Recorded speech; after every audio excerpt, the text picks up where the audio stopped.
Well, hello everybody, and welcome back to Southern Boy Farms. I'm Kelvin, and I want to first thank all of my subscribers for continuing to tune in and watch the videos. I really do appreciate it.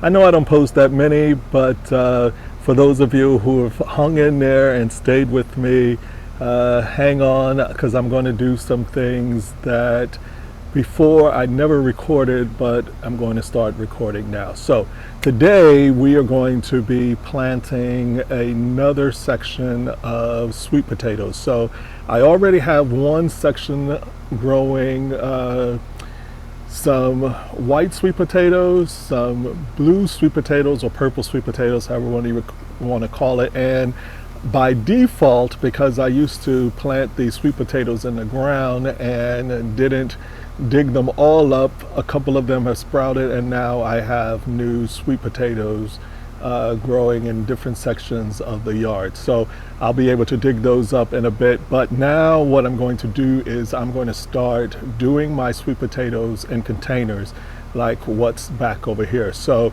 here in South Florida, being a subtropical zone, I can grow sweet potatoes year-round. We don't get a frost, or at least it's extremely rare to get a frost. So now that it is October, I believe today is the 5th of October, I'm finishing up working on putting sweet potatoes in containers. And that way, when I'm all done, because one, I am being pressed for space. I've been just buying, and I'm running out of yard space. And two, I don't want to have just sweet potato vines coming up when I've decided to plant something else in an area, because as I was digging, and I find the digging to be extremely tedious. Now, after watching some other folks with containers, I'm realizing now that I can just lay out a tarp, dump the entire container over, pick out the potatoes, gather up the soil, refurbish it, use it again, and go again. So I have been eating a lot more sweet potatoes than white potatoes. Okay, so I've already got in the far one over here,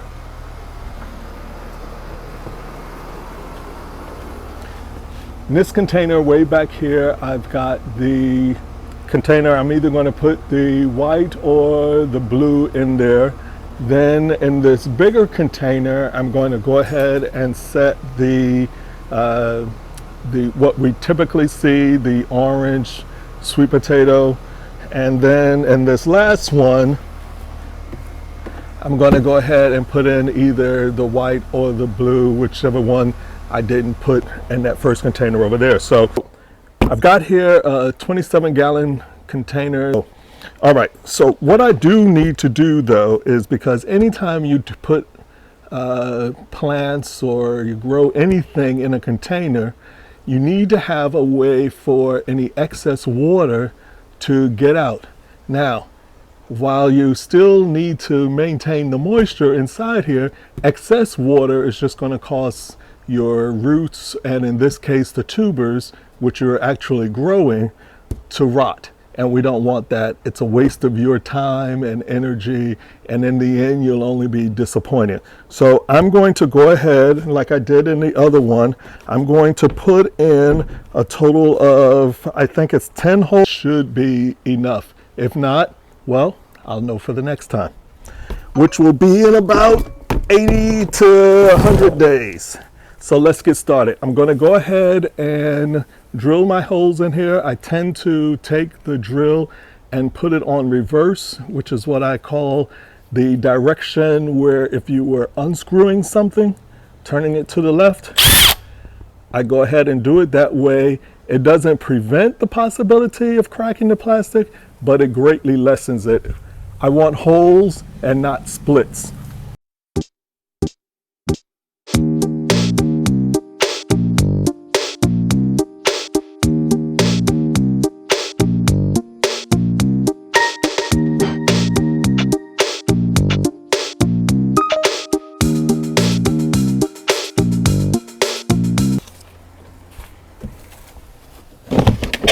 That way, no.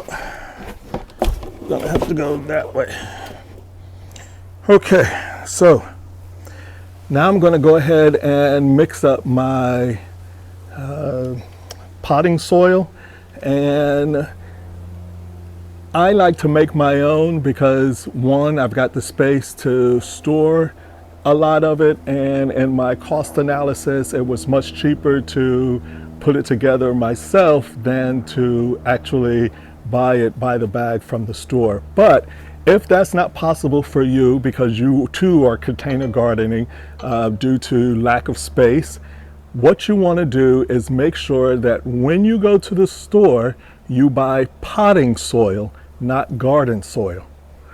The reason being because the two are typically made up with different components inside there, and a potting soil will have material in there that won't bind and form a more solid soil inside there, allowing the roots to be able to grow and do what they need to do.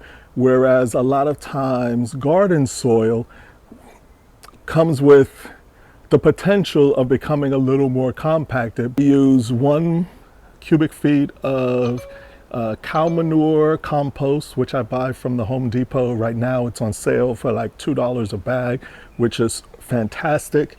And then I put in a 5-gallon pail of peat moss, which will help to maintain the moisture inside there, because in a container you have the potential also of items drying out a lot faster than in the ground. The roots can't go down as far, so all of their moisture and everything has to come from whatever they can reach within that container.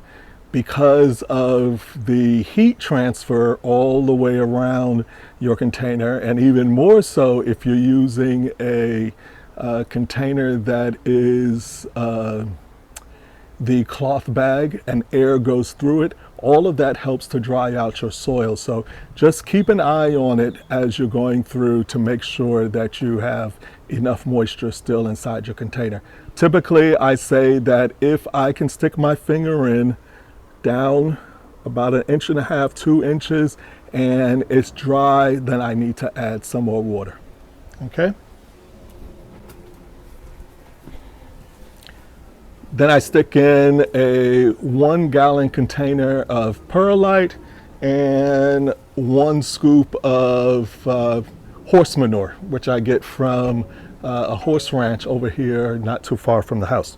So I'm going to go ahead and make that up and fill up this container.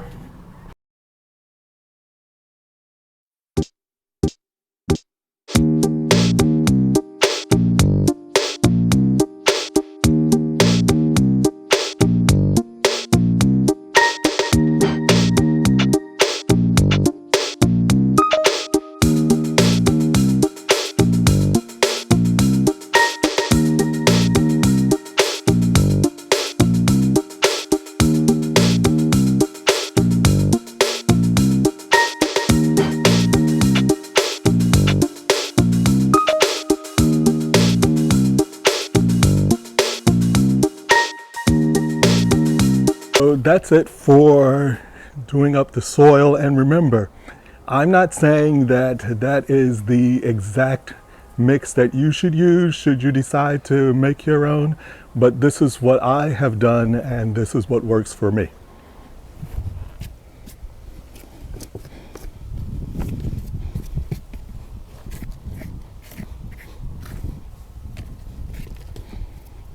All right, so now let's go get the sweet potato vines.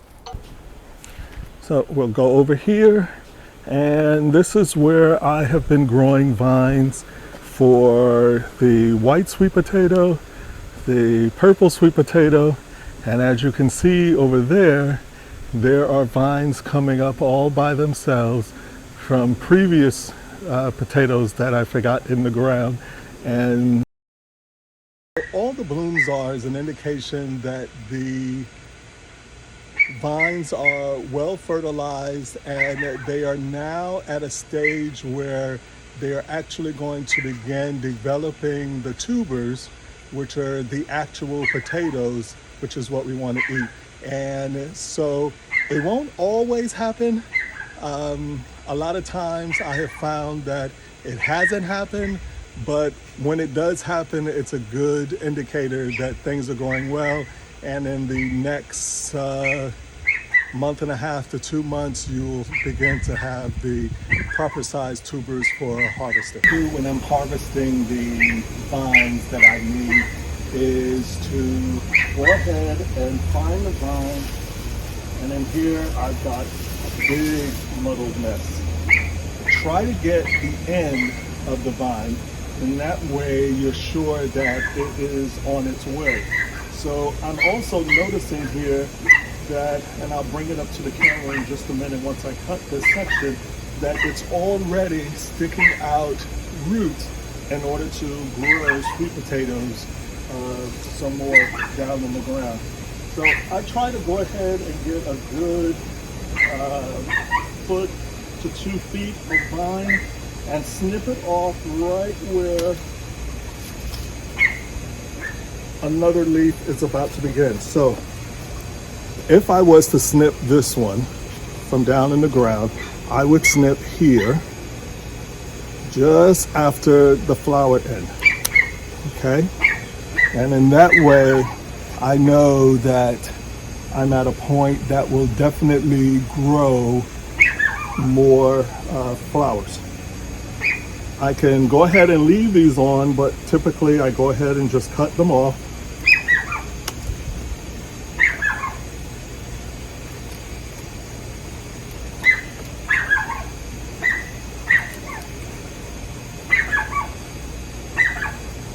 About 5 or 6 of them should be enough to be down in the ground, and that'll be fine because, again, as this grows, the vines will begin to create new offshoots, roots where the points are, and it'll go down in. But if you look right here, you can see there are roots beginning to come out at those nodes. So I'm only going to take about 6 of these to put inside the container. I think that should be more than enough for me for eating.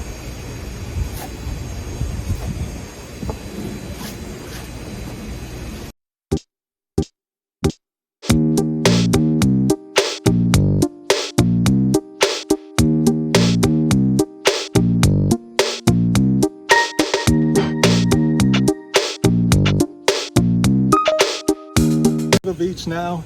Let's get back over here and we'll stick them in the ground. I'm not going to pull the orange. I'll show you what we're going to do with the orange. So hang on. Like I said, I wasn't going to go ahead and pull sweet potatoes to grow in here because I've got plenty of sweet potatoes still from my last harvest, and there's sweet potatoes growing in the ground right now. But what I am going to need are slips. Sweet potatoes grow from slips, not from the actual potato themselves, like white potatoes, fingerlings, golden, etc., etc. They produce a vine, which then you take off of this, put into the ground, and then that grows your new tubers. So that's what I'm going to do now. 2 that were previously harvested in the kitchen, I noticed were sprouting. And I don't want to let it waste, so I will go ahead and I will let these become the new ones. Now, I've seen sites where people took it and they put it in a glass of water. That works. They suspended it over water with half of it in water to grow vine. That works. And then my favorite one is to just take it, stick it in the ground. Doesn't matter. It's rotation. It will work its way up about 1 inch or 2 underneath the soil, and it will grow sweet potato vines, which then you can do like what I did, snip off and create more potatoes. So this is how you create your new slips. Put it in the ground. That's what. Just go ahead and make a cavity about 1 inch or 2 down, stick your sweet potato in. Do the same thing here for this other one. Doesn't matter how far apart they are. You could even use just a regular flower pot as long as the potato, the whole potato, is covered with dirt. Cover them back over. When I water in the vines, I water these in. Again, just like with everything else you grow, they want a moist soil, but not a wet soil. And then in about a week or so, you'll begin to see new vines popping up, and they will look just like that over there. The only thing is, usually you have to actually snap them off in order to get them to grow new potatoes. However, if these roots here that have come up off of them go down into the ground off of these, then those will create your new potatoes that you can eat. This is the seedling, like when you're doing white potatoes or red potatoes or what have you, and don't eat that. You want to eat what comes off of these roots here. Okay, so let's go ahead and put these in the ground.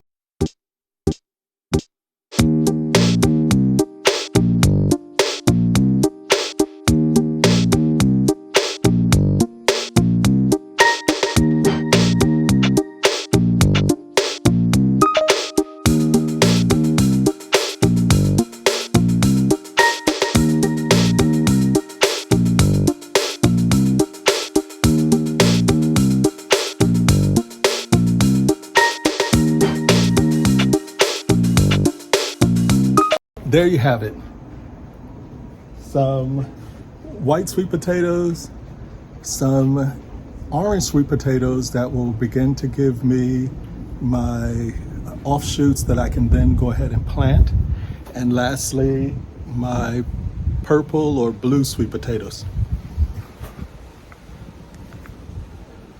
Let me just say also that with these, it's perfectly fine to just go ahead and take it, pop off some bottom leaves, stick it straight into the ground. They will root themselves and continue to grow.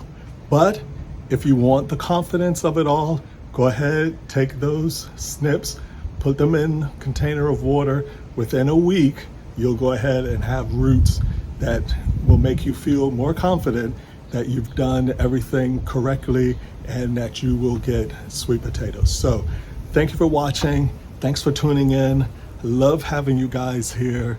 If you like the video, go ahead and give me a thumbs up. Love yourself, love everybody around you. Costs you nothing, and it means so much to both them, and even though you don't know it yet, it'll mean a lot to you as well.